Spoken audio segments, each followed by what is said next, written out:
Preparados para uma grande maratona de processo penal? Fique conosco!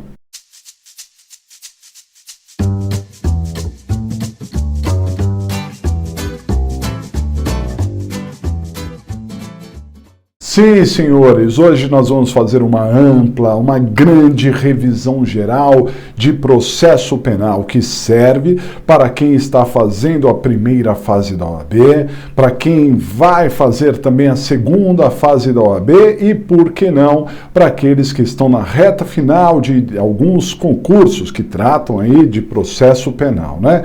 Nosso objetivo hoje é correr bastante, muita coisa, nós vamos passar aí para que você tenha uma noção total do Código de Processo Penal, daqueles pontos mais relevantes, mais importantes do Código de Processo Penal. E para você que é novo aqui no canal, saiba que aqui nós tratamos de penal, processo penal, legislação penal especial, prática da advocacia, de direitos humanos também. Por isso é muito interessante que você se inscreva no canal. Todos os dias nós temos vídeos novos aqui tratando sobre esses assuntos, que você teça comentários. Os seus comentários são sempre muito bem-vindos aqui, porque ajuda a enriquecer todo o debate desses temas que são apaixonantes do direito penal e do processo penal principalmente, não é? E se possível, deixe o seu like, que com isso você avisa os algoritmos do YouTube de que esse conteúdo está sendo interessante, está sendo importante, e com isso nós teremos muito mais divulgação, ajuda demais o canal a crescer, ok? Vamos para a nossa maratona. Muito bem, o Código de Processo Penal, ele começa falando de inquérito, basicamente, a partir do artigo 4º, mas lembrem-se os senhores que no artigo 3º, o pacote anticrime criou lá o juiz de garantias. Ah, professor, poxa vida, o juiz de garantias está suspenso no STF, ainda não entrará em vigor, mas está na lei. É importante você conhecer que agora nós temos um juiz que cuidará da fase de inquérito. Todas as decisões passarão por ele lá na fase de inquérito policial. E lá, quando virar processo, será um outro juiz, que é o juiz de instrução e julgamento, né? É claro que nós temos um vídeo aqui tratando especificamente do juiz de garantias, mas saiba que existe isso, artigo 3º.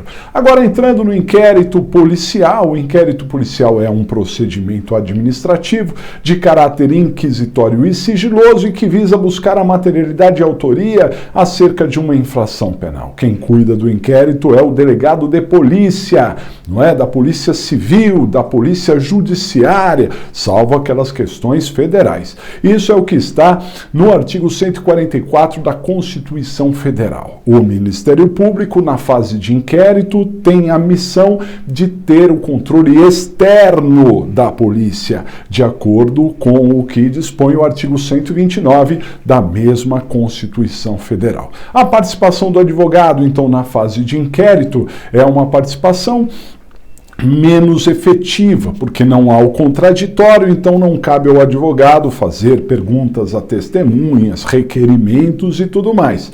Porém, é sim na fase de inquérito que o advogado tem o direito de atuar, tem o direito de tirar cópias, tem o direito de instruir o seu cliente, e no que diz respeito ao interrogatório, lá na fase de inquérito, não se esqueçam, é obrigatória a presença do advogado. Se tiver advogado constituído, é obrigatório que o advogado constituído compareça e possa fazer perguntas sob pena de nulidade. Ok? Muito bem, o inquérito ele é inquisitório.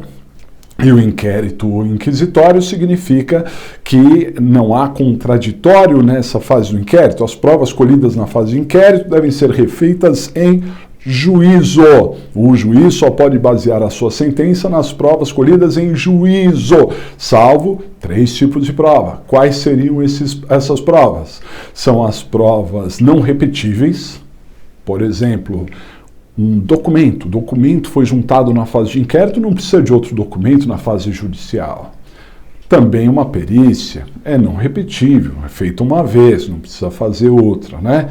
Aquelas provas ditas cautelares, por exemplo, uma busca e apreensão, uma interceptação telefônica, que pode ser feita na fase de inquérito e vale em juízo, e também as provas antecipadas, produção antecipada de provas. Mas com relação a essas provas, que não precisam ser refeitas em juízo, nós temos o chamado contraditório diferido ou postergado, ou seja, eu não critico essas provas na fase de inquérito, porque não é o momento oportuno de oferecer uma crítica a um laudo mal feito ou a um documento que seja ilícito, ilegal, uma prova mal feita. Mas quando chegar em juízo, eu posso discutir sim. O objetivo do inquérito é buscar materialidade e autoria acerca de uma infração penal. Então, em processo penal, materialidade e autoria significa fumus boniuris, a fumaça do bom direito. Então, o inquérito busca o quê? A fumaça do bom direito. Materialidade é a certeza de que ocorreu uma infração e, ao menos, indícios de autoria. Não precisa de prova concreta de autoria, mas pelo menos indícios de quem foi o seu autor, ok? Muito bem, então, na verdade, o inquérito busca a fumaça do bom direito. O inquérito é dispensável, não precisamos do inquérito, né? O inquérito é plenamente dispensável, porque a materialidade e a autoria nós conseguimos de outras formas, mas ele é dispensável, mas indisponível, não dá para eu dispor efetivamente do inquérito. Uma vez que iniciou o inquérito, ele vai até o seu final. Lembra que eu falei do juiz de garantias? Muito bem, quando ele efetivamente for implementado, o juiz de garantias pode tomar a decisão de trancar o inquérito. Essa é uma mudança que nós tivemos no Código de Processo Penal, ok?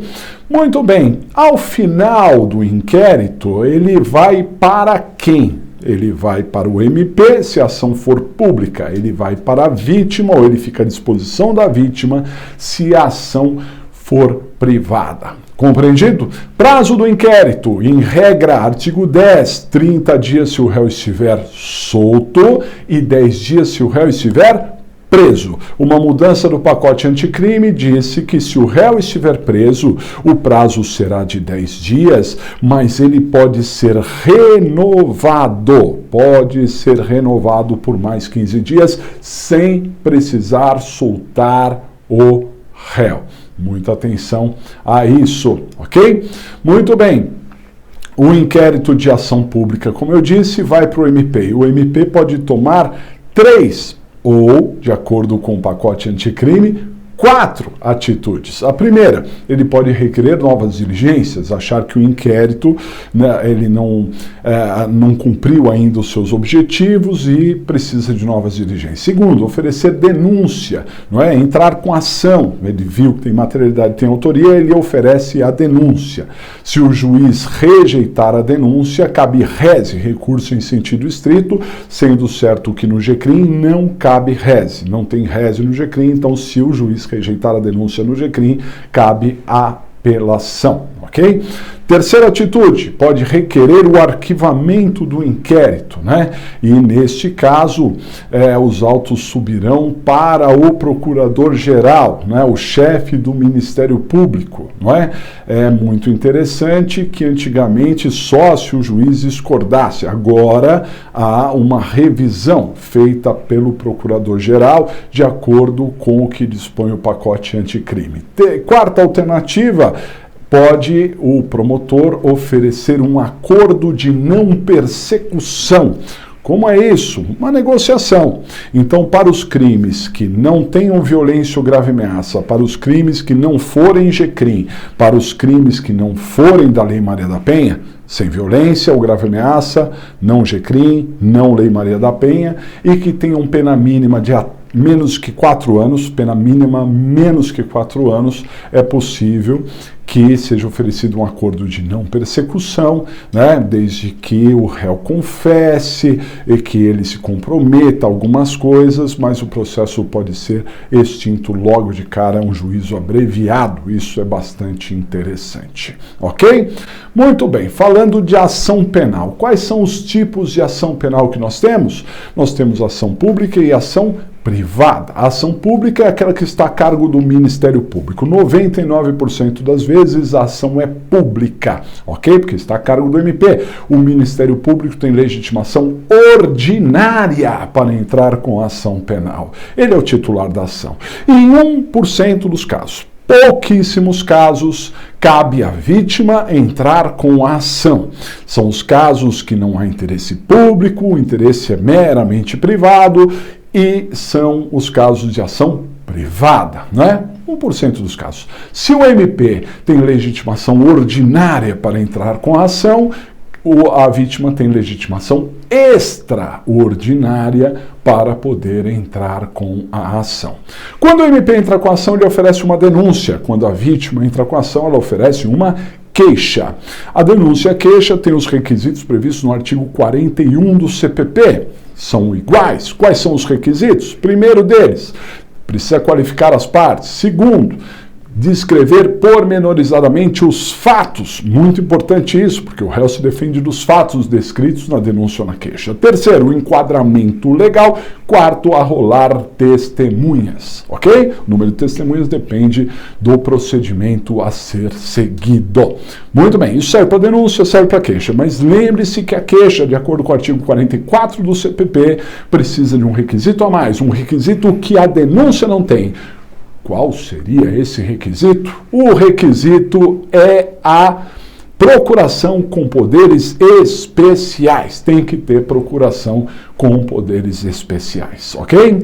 A queixa tem que vir acompanhada de uma procuração com poderes especiais, porque senão ela não será aceita. Muito bem, quando a ação for pública, ela pode ser pública incondicionada, ou seja, o MP entra ou não entra com a ação se bem entender, ele não precisa de autorização por parte de ninguém, e pode ser condicionada. Condicionada que é uma autorização, condicionada à representação por parte da vítima ou condicionada à requisição por parte do ministro da Justiça. Lembrando que o estelionato, que era de ação pública incondicionada, uma mudança que nós tivemos aí pelo pacote anticrime, tornou em regra de ação pública condicionada à representação. Em alguns casos ainda continua pública incondicionada, mas na maioria pública condicionada à representação. Outro caso emblemático em que a ação é pública condicionada à representação é a lesão corporal culposa ou dolosa leve. A lesão culposa ou dolosa leve depende de representação, menos quando for da Lei Maria da Penha. Não se esqueçam, a Lei Maria da Penha não admite nada da Lei 9.099. Nada da Lei 9.099 se aplica aos casos de violência doméstica familiar contra a mulher. Ok? Muito bem.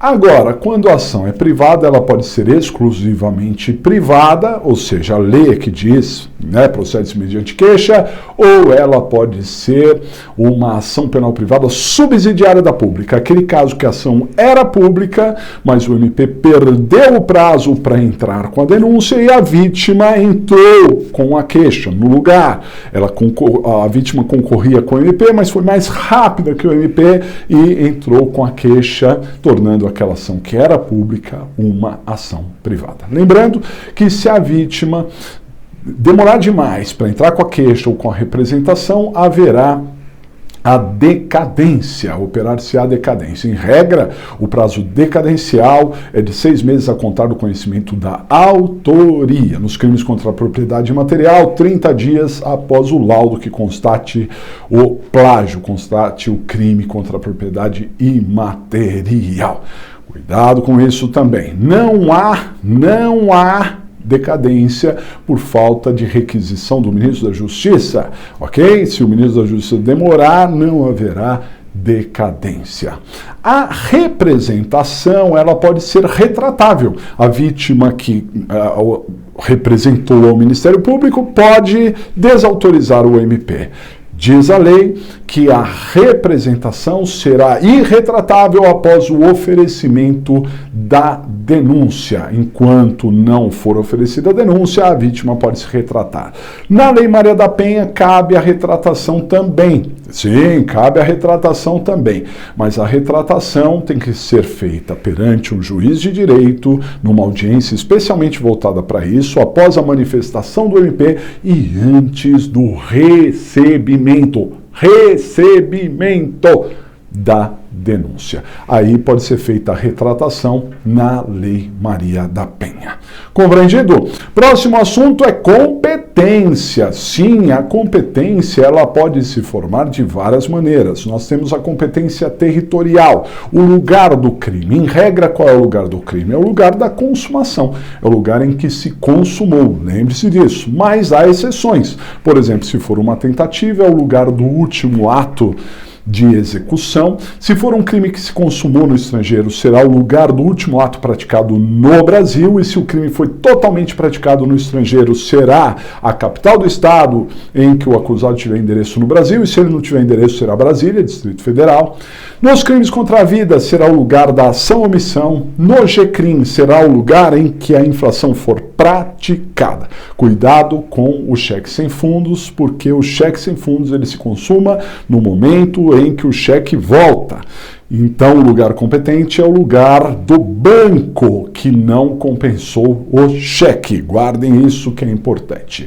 Se o crime se consumar em mais de um lugar, prevenção, não é? Aquele lugar que tomou conhecimento primeiro será um lugar competente, o que se manifestou primeiro. Se tiver dúvida entre dois municípios, prevenção.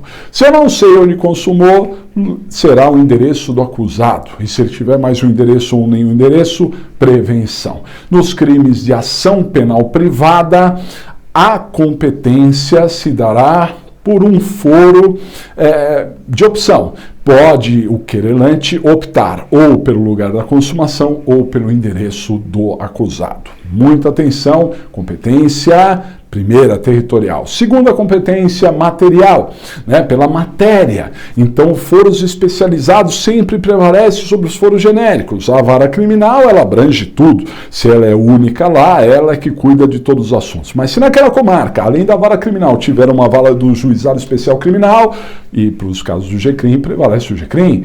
Se tiver júri, o júri prevalece para os crimes dolosos contra a vida.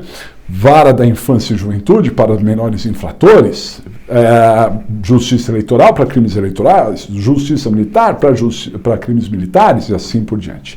Cuidado com a questão da competência da Justiça Federal e da Justiça Estadual. Lembre-se que a competência da Justiça Estadual será sempre residual, ou seja, tudo que sobrar da Justiça Federal irá para a Justiça Estadual. E a competência da Justiça Federal está na Constituição, artigo 109 da Constituição Federal, ou seja, crimes que interessem à União. E por que o crime interessaria à União? Porque seus funcionários estão envolvidos, porque seus bens estão envolvidos, porque a autarquia federal, como o INSS, está envolvida, empresa pública federal, como a Caixa Econômica Federal, está envolvida. Banco do Brasil é estadual, hein? Mas a Caixa Econômica é federal, ok? Diz a lei antiterrorismo que os assuntos relacionados ao terrorismo interessam à União e são de competência da Justiça Federal. Também a Justiça Federal, os crimes transnacionais, que envolvem mais de um país, por exemplo, tráfico internacional de drogas, não é?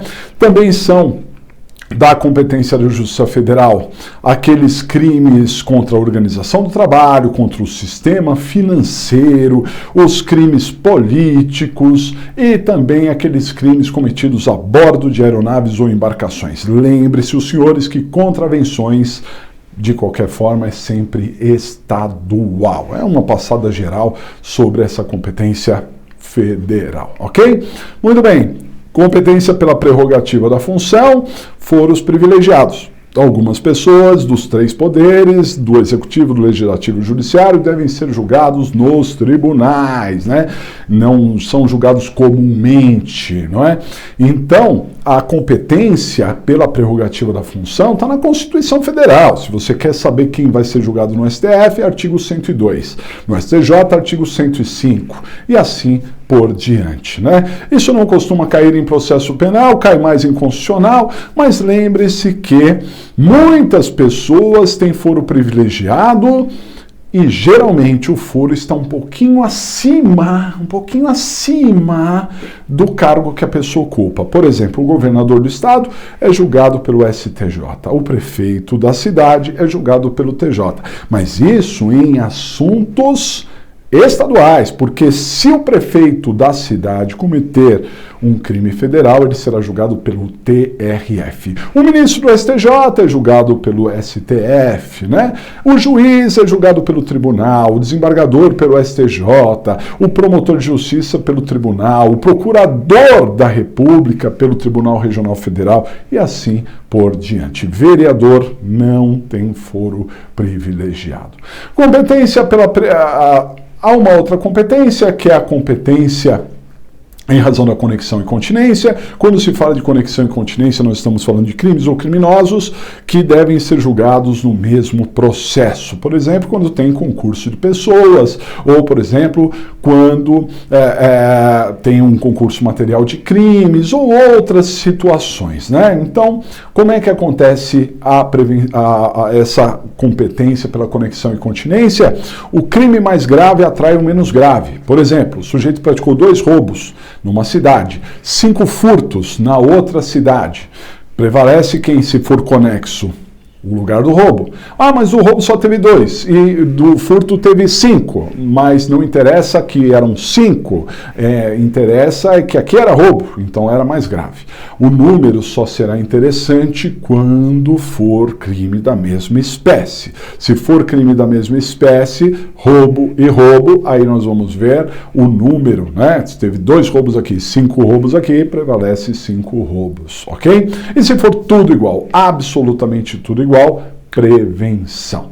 O júri atrai os outros crimes, ainda que mais graves do que o júri, serão julgados pelo júri, menos os crimes eleitorais, os crimes militares e o menor infrator. Esses 3 casos não vão para júri de jeito nenhum.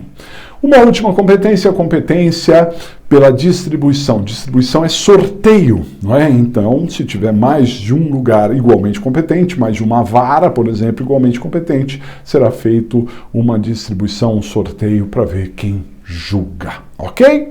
Muito bem. Próximo tema é a prisão provisória. A prisão provisória é aquela prisão também chamada de processual ou cautelar, que ocorre no processo penal antes do trânsito em julgado da sentença condenatória. Historicamente, 3 eram as prisões provisórias, pacote anticrime criou mais uma. Quais são as 3 tradicionais prisões provisórias? O flagrante, a preventiva e a temporária. Pacote anticrime trouxe uma outra prisão, que é a prisão no júri, no tribunal do júri. Se uma pessoa for condenada no plenário do júri a uma pena de 15 anos ou mais, diz a lei que ela deve ser presa. Isso não interessa se ela é primária, se não precisa ter os motivos da prisão preventiva, senão seria uma prisão preventiva. É uma prisão em razão da condenação no júri, uma quarta, eu fiz 5, mas uma quarta espécie de prisão provisória. Falando do flagrante, é a única espécie de prisão que não é determinada por uma autoridade judiciária. Qualquer um do povo pode, a autoridade policial e seus agentes devem prender quem estiver em estado de flagrância. E onde nós encontramos o estado de flagrância? No artigo 302.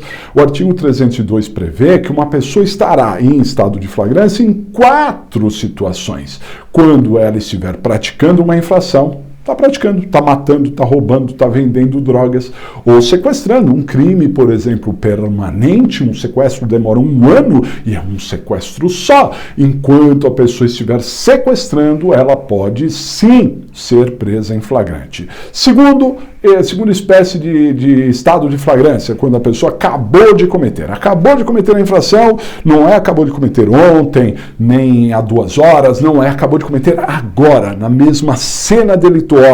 E desta forma a pessoa pode ser presa, sim. Acabou de dar um tiro em alguém, deu um tiro e aí a pessoa morreu e aí pularam em cima dela e prenderam. É possível? Sim.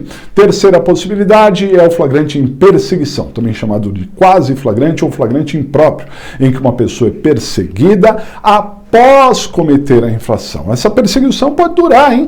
Não precisa ser em 24 horas, não. Eu já vi perseguição durar mais de 3 dias, 4 dias, desde que a perseguição seja contínua e ininterrupta, é possível prender, mesmo que a pessoa vá para outra comarca, invada outro estado, é possível a polícia ir lá e prender. Depois traz para onde ocorreu o fato para ser processado naquele lugar. Quarta possibilidade do flagrante é o flagrante por presunção, né? Presumido.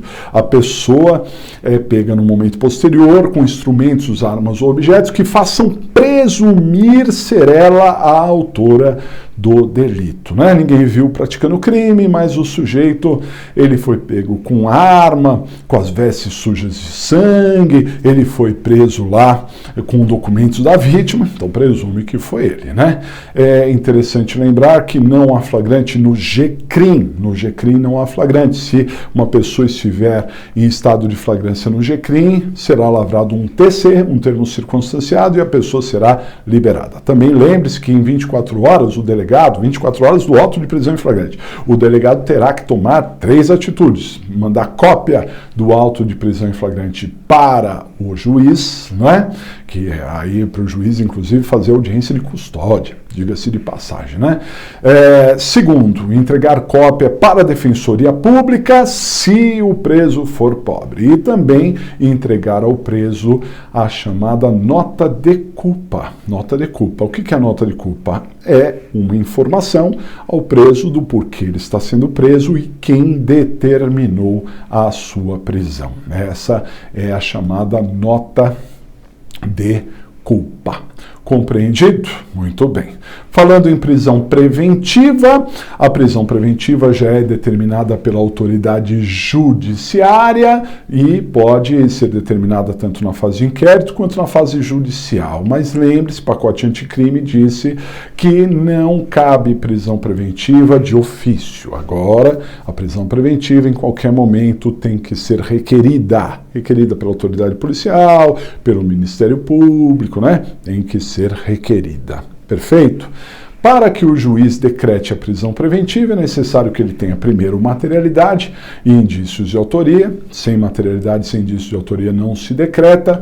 E, segundo, além dessa fumaça do bom direito, ele também tem que ter o periculum in mora, ou seja, um motivo para a prisão preventiva.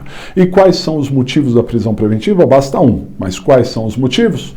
Garantir a ordem pública ou econômica, conveniência da instrução criminal, assegurar a aplicação da lei penal ou, no caso de descumprimento de uma medida cautelar ou de uma medida protetiva de urgência prevista lá na Lei Maria da Penha.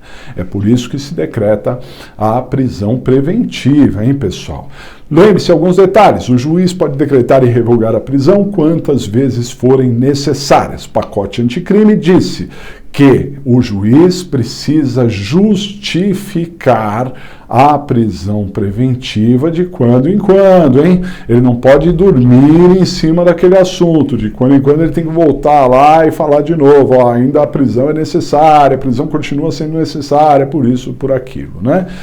Lembre-se que não cabe prisão preventiva em crimes culposos, só para crimes dolosos, e, em regra, não cabe prisão preventiva para crimes que tenham pena de até 4 anos. Para ter prisão preventiva, a pena tem que ser maior que 4 anos, ok?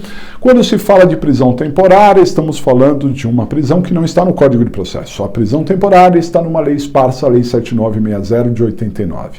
A prisão temporária é decretada para facilitar a investigação de crimes graves. Os crimes que estão previstos na Lei 7960 de 89. São crimes graves, tá, pessoal? Crimes hediondos, crimes violentos, né? Não cabe no furto, não cabe no estelionato, né? Não precisa decorar, mas precisa saber que precisa ser crime grave para caber a tal da prisão temporária, né? A prisão temporária, como eu disse, é para facilitar a investigação. Por isso é importante entender que a prisão temporária só pode ser decretada na fase de inquérito, não pode ser decretada na fase judicial. A prisão temporária tem que ser decretada a requerimento, nunca de ofício. E há um prazo para a prisão temporária. Esse prazo é de 5 dias, né? O juiz decreta por 5 dias e pode renovar por mais 5 dias. Mas, veja, não pode decretar 5 mais 5 logo de cara, tá? 10 dias. Não pode. Tem que ser 5 dias e no 5º dia, se necessário e se requerido, ele decreta mais 5. Nos crimes hediondos ou equiparados hediondos, o prazo é de 30 dias, que podem ser ali também alterados para mais 30 dias, desde que tenha requerimento nesse sentido. Compreendido? Legal? Muito bem. Falando um pouco da liberdade do réu. Quando o réu é preso em flagrante, o delegado tem que encaminhar a cópia do flagrante em 24 horas para o juiz, né? Muito bem, isso é o artigo 310. Chegando lá no artigo 310, o juiz há de decidir em audiência de custódia, ou seja, com a presença do réu ali, em 24 horas, se relaxa a prisão ilegal. Então ele vai ver se a prisão é legal ou ilegal. Se a prisão for considerada ilegal, ele pode determinar o relaxamento da prisão. O relaxamento não analisa o sujeito, nem o crime, analisa a prisão. Se a prisão for ilegal, relaxamento. Se o juiz entender que a prisão é legal, o juiz decidirá ou em converter a prisão em flagrante em prisão preventiva, e para isso ele tem que ter os requisitos da prisão preventiva, ou conceder a liberdade provisória. Então a liberdade provisória é um benefício que é dado para quem merece, né? E os requisitos da liberdade provisória é basicamente a ausência de requisitos da prisão preventiva. Vai dar pano para manga isso, mas o pacote anticrime disse que não cabe a liberdade provisória quando o crime, quando não cabe a liberdade provisória quando se tratar de réu reincidente. Acho que isso vai gerar uma confusão danada, mas é o que está previsto na lei. A liberdade provisória pode ser concedida com ou sem medida cautelar. São várias as medidas cautelares previstas, né? Por exemplo, não poder se aproximar da vítima, ou comparecer mensalmente ao juízo, ou entregar o passaporte, ou ser monitorado, uma monitoração eletrônica ali, uma tornozeleira eletrônica, ou, por exemplo, prestar fiança. A fiança é um depósito em garantia, né? Um depósito geralmente feito em dinheiro, mas que pode ser feito em títulos da dívida pública, hipoteca de imóveis, pedras preciosas, mas geralmente em dinheiro, não é? Quem fixa o valor dessa fiança pode ser o delegado em crimes que tenham pena de até 4 anos, salvo um crime, que é o crime de descumprir medidas protetivas de urgência da Lei Maria da Penha, que aí a lei diz que não pode o delegado fixar a fiança, e nos outros casos o juiz, né, desde que o crime seja afiançável. São inafiançáveis os crimes hediondos, os equiparados a hediondos, o TTT, tráfico, tortura e terrorismo, e também os imprescritíveis, a racismo e ação de grupos armados, civis ou militares contra a ordem constitucional e o Estado democrático. Qualquer crime que é afiançável no primeiro momento se torna inafiançável quando estiverem presentes os requisitos da prisão preventiva. O valor da fiança, se o crime for até 4 anos, é de 1 a 100 salários mínimos. E se o crime for maior do que 4 anos, aí é de 10 a 200 salários mínimos. Mas lembrando que, dependendo da capacidade econômica do réu, esse valor pode ser eliminado, dispensado, diminuído em até 2/3 ou aumentado 1000 vezes. Isso mesmo, a fiança pode ser aumentada 1000 vezes. Tem fiança no Brasil de até 200.000 salários mínimos, ok? Muito bem. Próximo tema que nós temos que enfrentar, aqui dos temas principais que nós temos no Código, são exatamente as provas no processo penal, né? As provas estão a partir do artigo 155. Alguns princípios importantes, como o princípio da relatividade das provas, em que toda prova tem valor relativo, não a prova com valor absoluto, nem mesmo a confissão tem valor absoluto, o sujeito pode confessar e ser absolvido sim. Outro princípio importante é o princípio da livre apreciação da prova. O juiz, ele aprecia livremente a prova, ele forma a sua convicção livremente, né? Não há uma conta matemática a ser feita. O princípio da verdade real ou material, né? Em que o juiz não fica vinculado, restrito às provas que foram oferecidas pelas partes. Aqui no processo penal não há a verdade formal ou convencional. O juiz pode ir atrás da prova, determinar perícias que ninguém pediu ou ouvir testemunhas que ninguém arrolou, não é? Porque o juiz se interessa pela verdade real, pelo que realmente aconteceu. Aliás, lembre-se os senhores que, ainda que o Ministério Público peça absolvição e ele pode pedir absolvição, o juiz pode condenar, porque ele não fica vinculado àquilo que as partes se manifestaram em juízo. Há um princípio bastante importante, que é o princípio relacionado às provas ilícitas, né, da inadmissibilidade de provas ilícitas. Se a prova é ilícita, não poderá ser aceita. E também não são aceitas as provas ilícitas por derivação, que é aquela chamada teoria dos frutos da árvore envenenada. Se a árvore está envenenada, os frutos estarão envenenados também. Bem, o pacote anticrime disse que se a prova é ilícita, ela tem que ser tirada do processo, porque o juiz que tomou conhecimento da prova ilícita não pode julgar, né? Fiquem atentos a esses princípios. O princípio, por exemplo, o princípio da identidade física do juiz. O juiz que formou as provas, né, analisou, fez audiência, é o juiz que julga, né, fica vinculado. Claro que esse princípio tem exceções, né, bem fáceis de lembrar, né. Em falando das provas em espécie, o interrogatório é um meio de prova, além de ser um meio de prova, é um meio de defesa. No interrogatório, o réu faz a sua defesa, também acompanhado de advogado, né, que pode fazer perguntas, mas é um meio de prova sim. O réu pode confessar, o réu pode fazer uma delação e outros meios. Então, é sim um meio de prova, né? O interrogatório, ele pode ser feito hoje em dia, inclusive por videoconferência. Isso é possível. O réu tem o direito de ficar em silêncio. O silêncio não pode ser interpretado como uma confissão. Porém, se o réu ficar em silêncio, ele está desperdiçando uma chance de defesa, né? E com isso, ao desperdiçar a chance de defesa, ele acaba pesando desfavoravelmente esse silêncio para o réu. Ele acaba pesando desfavoravelmente esse silêncio para o juiz, né? Por quê? Porque tem uma testemunha que falou alguma coisa, o réu ficou quieto. Não é que ele concorda com o que a testemunha falou, mas ele não trouxe nada novo. Então, no final, acaba podendo prejudicá-lo, sim, o silêncio, né? Em falando em prova testemunhal, qualquer pessoa pode ser testemunha. O menor de 14 anos não presta o compromisso de dizer a verdade, por isso não pode ser processado por falso testemunho. Algumas pessoas podem se recusar a depor.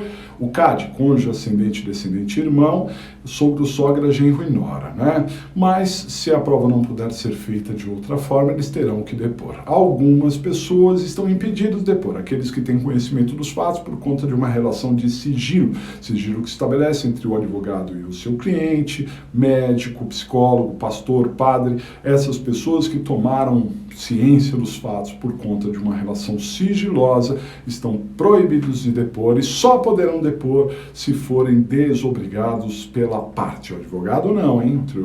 A ética da advocacia diz que o advogado não pode depor, ok?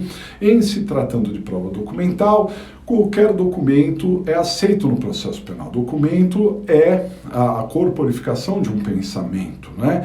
E no processo penal, os documentos podem ser juntados a qualquer momento, menos nos 3 dias que antecedem o julgamento no tribunal do júri. Em se tratando de prova pericial, qualquer crime que deixa vestígios tem que submeter a uma perícia e nem mesmo a confissão supre a falta da perícia. Se tinha que ter perícia e não teve perícia, temos aí uma nulidade. Essa perícia é chamada de exame de corpo de delito, em que nós temos várias espécies, né? Exame de corpo de delito necroscópico, feito no cadáver, lesões corporais, sexológico, toxicológico, etc. É importante entender que as perícias podem ser diretas, exatamente no corpo do delito, ou indiretas, por outros meios de prova. Nas perícias tem que ter um perito oficial e, na falta desse perito oficial, 2 ou mais peritos não oficiais. As partes não interferem na nomeação dos peritos, mas podem nomear assistentes técnicos também. O pacote anticrime criou a chamada cadeia de custódia da prova pericial. Não tem nada a ver com audiência de custódia. Temos também um vídeo falando da cadeia de custódia aqui, mas é uma forma de tentar unificar a metodologia das perícias, desde quando o vestígio é reconhecido, arrecadado, periciado e descartado. São 10 etapas que o Código fala da cadeia de custódia no artigo 158, A, B, C, D, até o F, né? Bastante complexo tudo isso, ok?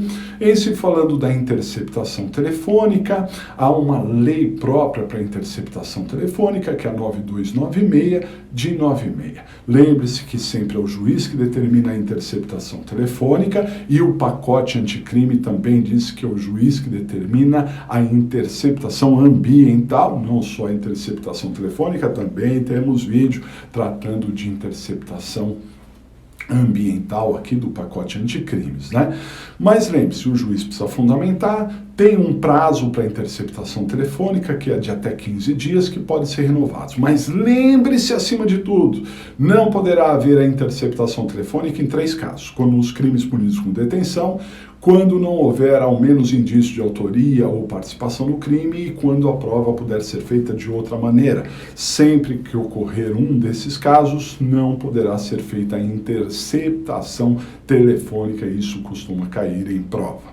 Falando acerca dos procedimentos. Os procedimentos, eles estão previstos no artigo 394 e seguintes do CPP. Nós temos os procedimentos comuns, que é o ordinário, sumário e sumaríssimo, e os procedimentos especiais. Alguns que estão no Código, como é o caso do júri, funcionário público, crimes contra a honra e propriedade imaterial, e outros fora do Código, em leis esparsas, como é o caso da lei de drogas, ok? Como é que nós descobrimos qual é o procedimento a ser seguido? Primeiro nós vemos CGCRIM, se é uma infração de menor potencial ofensivo, se a pena é até 2 anos. Se a pena máxima for até 2 anos, é GCRIM, segue o procedimento sumaríssimo, com uma exceção: a Lei Maria da Penha. Os casos de violência doméstica e familiar não se aplica o sumaríssimo. Pula essa etapa, ok? Se o crime tiver pena maior que 2 anos, ou for um caso da Lei Maria da Penha, então nós vamos para a segunda etapa e vamos ver se é um procedimento dito especial. A gente tem que olhar se é especial. Se não for especial, só pode ser ordinário. Se a pena for maior ou igual a 4 anos, a pena máxima maior ou igual a 4 anos, ou sumário se a pena for inferior a 4 anos. É assim que descobrimos os procedimentos. O procedimento comum ordinário é base para todos os demais, e todos os demais copiam um pouco o procedimento ordinário, e sem contar que na lacuna dos outros procedimentos a solução vem do procedimento comum ordinário. Qual é a sequência do procedimento comum ordinário? O oferecimento da denúncia ou queixa, momento em que se arrola até 8 testemunhas, o ordinário até 8 testemunhas, depois o recebimento da denúncia ou queixa, na sequência a citação. Propósito, a citação, ela pode ser de 2 maneiras, pessoal ou por edital, mas sempre tem que ser tentada a citação pessoal. Senhores, se o juiz citar logo de cara por edital, nulidade, ainda que o réu compareça nos autos, hein? Tem que sempre tentar a citação pessoal. E só quando não for possível a citação pessoal é que o réu será citado por edital, ok? Para integrar ao processo. Citação para apresentar uma resposta à acusação no prazo de 10 dias. 10 dias é o prazo para a resposta, em que pode ser alegado de tudo, né, nulidades, exceções, podem ser apresentadas exceções, causas de extinção da punibilidade e o mérito também, além de poder arrolar testemunhas. Se a acusação arrolou até 8 lá na inicial, a defesa pode arrolar até 8 aqui. Depois da resposta, os autos vão concluídos, o juiz pode absolver sumariamente, a parar o processo por ali. Não há condenação sumária, hein? Mas há sim a possibilidade de absolvição sumária. Artigo 397. Os motivos para uma absolvição sumária: excludente de ilicitude, por exemplo, uma legítima defesa; excludente de culpabilidade, por exemplo, uma coação irresistível.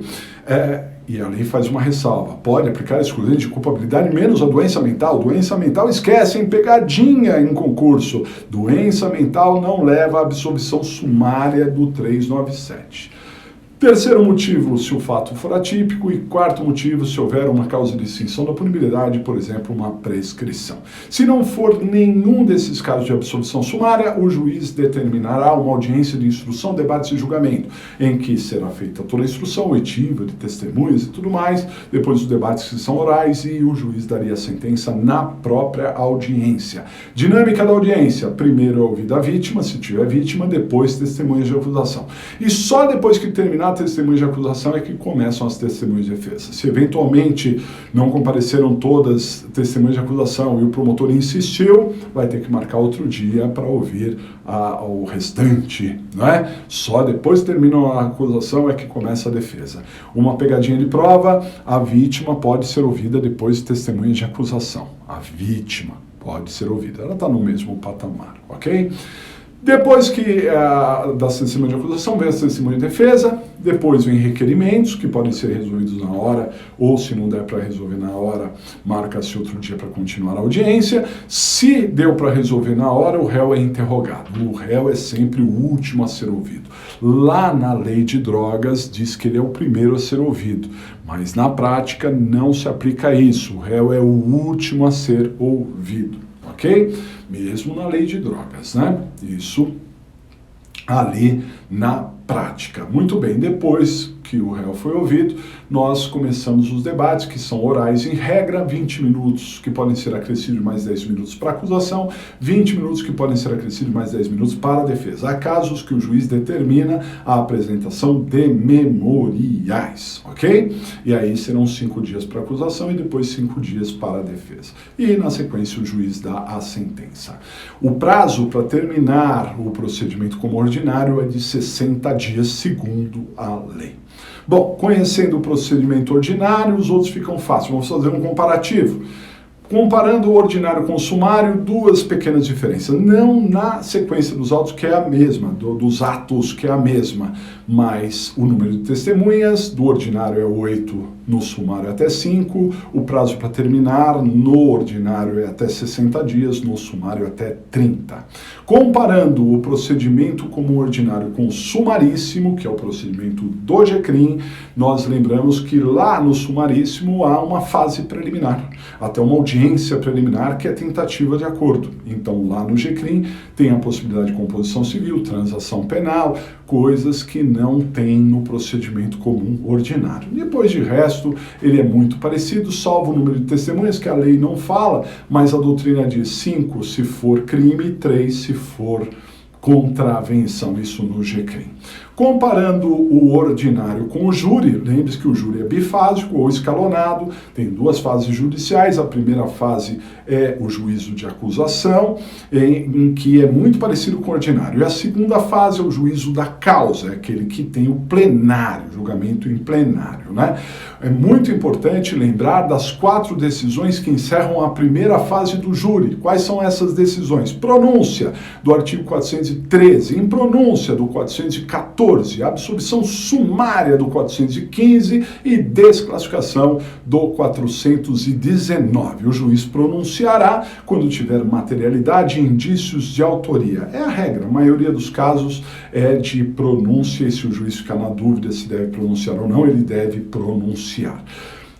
A impronúncia é o contrário da pronúncia. Se não tiver materialidade ou se não tiver ao menos indícios, impronúncia é um caso de arquivamento do processo e pode ser desarquivado enquanto não prescrever com novas provas. A absolvição sumária é uma chance de absolver ao final da primeira fase, porque quem absolve, quem condena no júri, são jurados ao final da segunda fase, mas o juiz pode antecipar a absolvição para a primeira fase. Quando que o juiz absolveria sumariamente?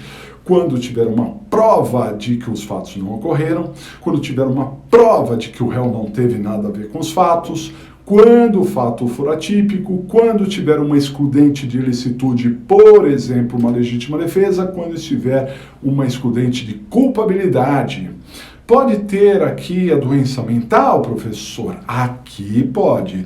A doença mental pode ser caso de absolvição sumária do júri, só se ela for tese única. Se ela tiver outra tese, aí não pode absolver pela doença mental. Isso já caiu na prova, hein? E a desclassificação é aquela decisão que tira o caso do júri. O juiz conclui que aquele crime não é um crime doloso contra a vida, logo deve ser julgado por uma vara criminal, ok? Então, desclassifica e vai correr na vara criminal, o réu pode se defender lá na vara criminal. Das decisões de pronúncia e de desclassificação, cabe rese, recurso em sentido estrito, mas da decisão de impronúncia e de absolvição sumária, cabe apelação. Não se esqueçam disso. Comparando um detalhe, o ordinário diz que termina em 60 dias, o júri deve terminar a primeira fase em até 90 dias, a segunda fase em 180 dias, ok? Muito bem, comparando o ordinário com o funcionário público, o procedimento de funcionário público, lembre que o procedimento de funcionário público tem um item a mais que o ordinário não tem, que é a defesa preliminar do funcionário público no prazo de 15 dias. Quando se compara o ordinário com os crimes contra a honra, tem nos crimes contra a honra uma audiência preliminar, uma audiência de tentativa de reconciliação. Tentativa de reconciliação. Quando se compara o ordinário com propriedade imaterial, lembre-se que para a propriedade material, e isso é só da propriedade material, só haverá ação se houver prova da materialidade. Sem a prova da materialidade, não há ação. Esse é um ponto importante. E comparando o ordinário com a lei de drogas, lá na lei de drogas tem uma defesa preliminar, que é no prazo de 10 dias, podendo arrolar até 5 testemunhas à defesa, e na audiência final o réu é o primeiro a ser ouvido, isso é o que diz a lei, na prática ele é o último a ser ouvido. Se cair na prova, depende de como foi construída a questão, mas já caiu e você vai dizer que ele é o primeiro a ser ouvido. Repito, depende de como foi concebida lá o teste, como foi concebida a questão, ok? Muito bem, na sequência, nós vamos falar sobre um tema importantíssimo que cai demais na prova, que são os recursos. Os recursos, os principais recursos e os seus prazos. A gente não pode esquecer disso, que costuma cair, né? O primeiro dos recursos é o recurso em sentido estrito. O recurso em sentido estrito, ele ataca decisões, despachos, sentenças, sempre da primeira instância, não cabe recurso em sentido estrito da segunda instância, ok?